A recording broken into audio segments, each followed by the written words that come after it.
So another way that I've built a career on of counting, sort of measuring a dimension of sexual orientation is who you're in a relationship with. And the U.S. Census has been a boom in terms of data, mostly just because it's huge, and it's the only data source of its size that has some sample that we can argue captures a dimension of sexual orientation, and that's if you're in a cohabiting relationship with a same-sex couple. So this just gives you a very brief history of how it's an interesting kind of social thing about how the Census Bureau, to the extent that it's sort of reflecting society, how it thought about family relationships and partnerships. So in 1880, you could be single, married, or widowed/divorced. So you had three options. So in essence, you were single or married. That's really what it was. In 1890, they separated the widowed and divorced for separate categories. And then it was more or less the same. And then in 1950, they added a separated category. And then in 1980, with the advent of, in that time they would have called it shacking up or living in sin, they added this category of partner/roommate. Now what's interesting about that is, and this is a bias around the notion of different sex couples, a couple in 1980 in which there was a man and the woman in the household and one of them was called a partner roommate was just assumed to be a non-marital cohabiting couple, because the notion of different sex people living together as roommates, the argument was that really didn't exist. But the problem was there was no way to disentangle same-sex couples, because most roommates at that time were in fact roommates, and same-sex couples, were in fact roommates, and some small portion of that were actually in romantic relationships. So in 1990, the Bureau took out that partner/roommate, created a separate category for roommate, and added the term unmarried partner. And this was the ka-ching, ka-ching moment in terms of the work I do. And that was the basis for my dissertation and all of this stuff. So, but that now suddenly we could look at, and I should say that largely that was not in any way an intention to be able to determine same-sex couples. There was a lot of interest in non-marital cohabitation, increased fertility within, increased child-rearing within non-marital couples, and that was, for the most part, designed. I won't say that the census had no sense that you could find a same-sex couple. I'm sure some did, but largely it was not the motivation to add that category. But it nonetheless created an enormous data set of same-sex couples. What was interesting was in 1990, how did they treat it when they found a same-sex couple who used the word husband and wife to describe one of the partners? And their decision was to say that that's not possible, and so they changed the sex of the spouse to the other sex. And they created essentially a different sex married couple. Now that sounds insane, and from a political sense, it is. Unfortunately, it was the correct decision. The vast majority of those couples in 1990, in fact, were different sex couples who were lazy and just made a mistake on their form. And we know that because what happened in 2000 was they made arguably a more enlightened political decision and said, and this really was largely a political decision in 2000, that in fact it's possible that some same-sex couples think of themselves as husband and wife, even though you can't get legally married in 2000. And so instead of changing the sex, they changed the husband and wife to the term unmarried partner, and they were counted as same-sex unmarried partners. The problem with that, so all same-sex spouses were counted in this group called unmarried partner. The problem with that was they created what we in statistics world call a false positive problem. So at very tiny rates, married couples do just make these mistakes, and they check the wrong box, or they smudge the form, or something, and maybe it's 2 in 1,000, and that form shows up at the census. That looks like a same-sex couple. if census accepts them as a same-sex couple, and let's say that's 0.2% of all the married couples, that comprises 20% of the same-sex couples. The number of people who fall in that category suddenly swamps the same-sex unmarried partner, and it messes up your data, because you now have a sample that looks like same-sex couples, but 20% are actually just miscoded different-sex couples. And so one of the things I've been working on, as I said, the work I've been doing with Mike Steinberger, has been to first, convince the census that this was a serious problem, which we have now done, yay.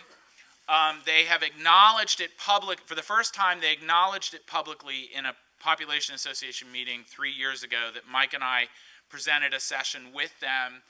It was all a bit of kabuki. It was all coordinated with the Census Bureau, that Mike and I were going to present a paper showing there's this nasty error problem. They were going to say, yes, actually, this could be a problem in our data, and we need to think about how to handle it. And so what they did actually, there's an annual survey called the American Community Survey, which has replaced the census long form, so it looks very much like the census. It's about 3 million households every year. They changed their editing procedures in the 2008 ACS. They changed I won't go into great details, but they changed the structure of the form.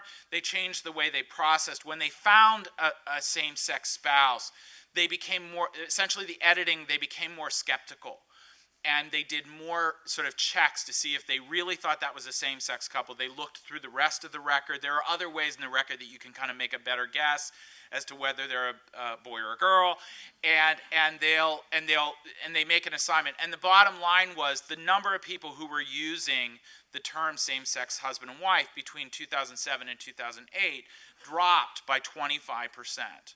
Mike Steinberg and I had estimated that about 30% of the sample was corrupted. So it was our big I told you so moment with the census. So now go to the decennial census. So what we said was, now that you're kind of doing better at sort of measuring, and there's still serious measurement problems, but nonetheless you're doing better, you need to stop automatically changing these spouses to unmarried partners. That's no longer the legal reality in the United States right now. They are, in fact, couples who are legally married. So the census has made very modest moves on this, and what they've said is, we're still in our internal data editing and changing spouses to unmarried partners, but we will publicly release at national and state level counts of how many couples called themselves husband and wife versus how many called themselves unmarried partner. And at a national level, we'll show you some demographic differences between those two groups. And so that is the very beginning of a process, and that's what sort of made a lot of headlines around the time of Census 2010 and a lot of outreach that was done, which I'll talk about in a minute. But the truth was, it was only the tip of the iceberg. It's a very modest first step that they did. So this is only the unmarried partner group. So because the spouse thing, as I pointed out, is a little complicated. But you see that over time, there's been a steady increase in the number of couples reporting themselves as unmarried partners, a big jump from 90 to 2000 of 135%, compared to only a 13% change in the population. In the next 5 years, it went up 13% compared to 2% in the population, and then in the remaining 5 years, another 12% compared to 6% in the population. So it's starting to level off a little bit relative to the population estimates, but the question is, why is it increasing? And curiously, it's not increasing at that rate everywhere in the country. The states and the areas of the country where you're seeing the big increases are in the most conservative parts of the country. And what that's giving us an indication of is the size of the closet. In essence, it's entirely possible that more gay people are in fact coupling, but not that many more. I don't think that's the explanation. I think the explanation is more willingness to report largely.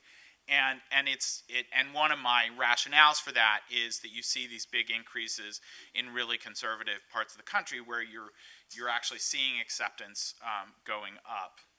And then, you had a bigger pool of people who were not willing to report who now are.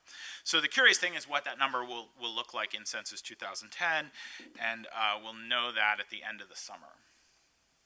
So one of the challenges that Census faces is this crazy system that we've created around how we legally recognize same-sex couples, and these very limited responses options. So on the census or ACS, you can just say, on the decennial census, you don't even have a marital status question, so you can just call someone your unmarried partner or your husband and wife. That's the only way to get identified as a same-sex couple.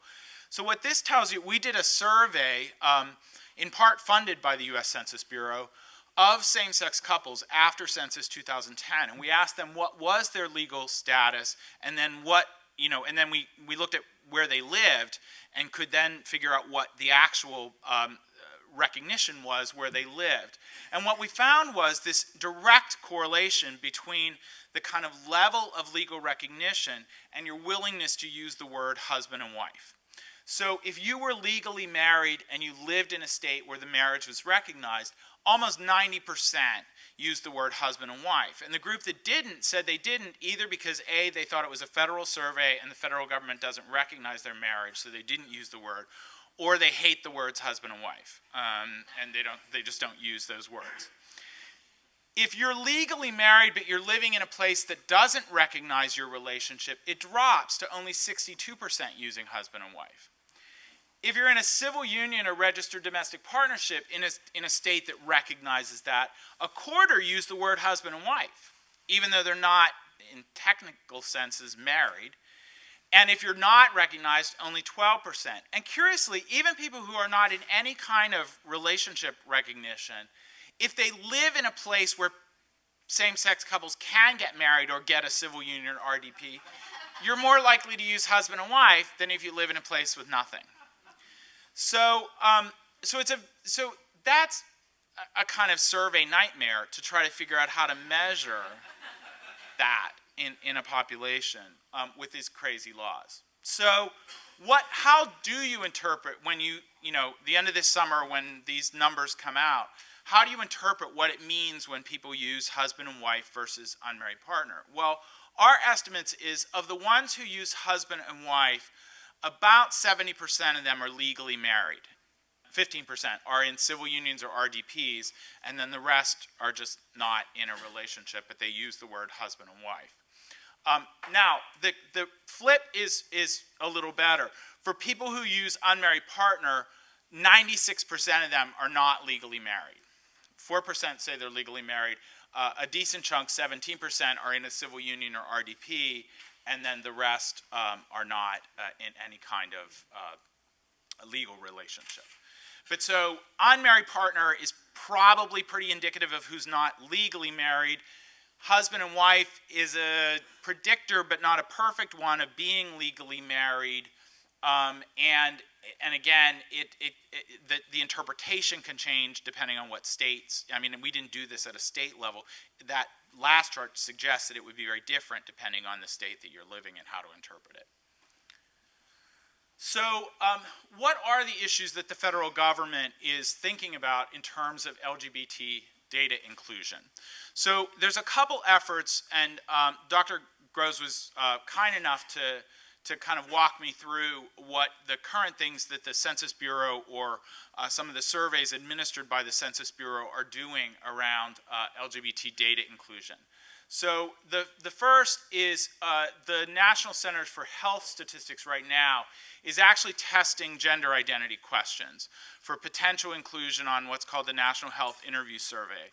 There has not been a firm commitment to add either sexual orientation or gender identity to that survey, but nonetheless, they are testing questions, which is theoretically better than not testing questions. And in fact, we do need more research on thinking about how to measure gender identity.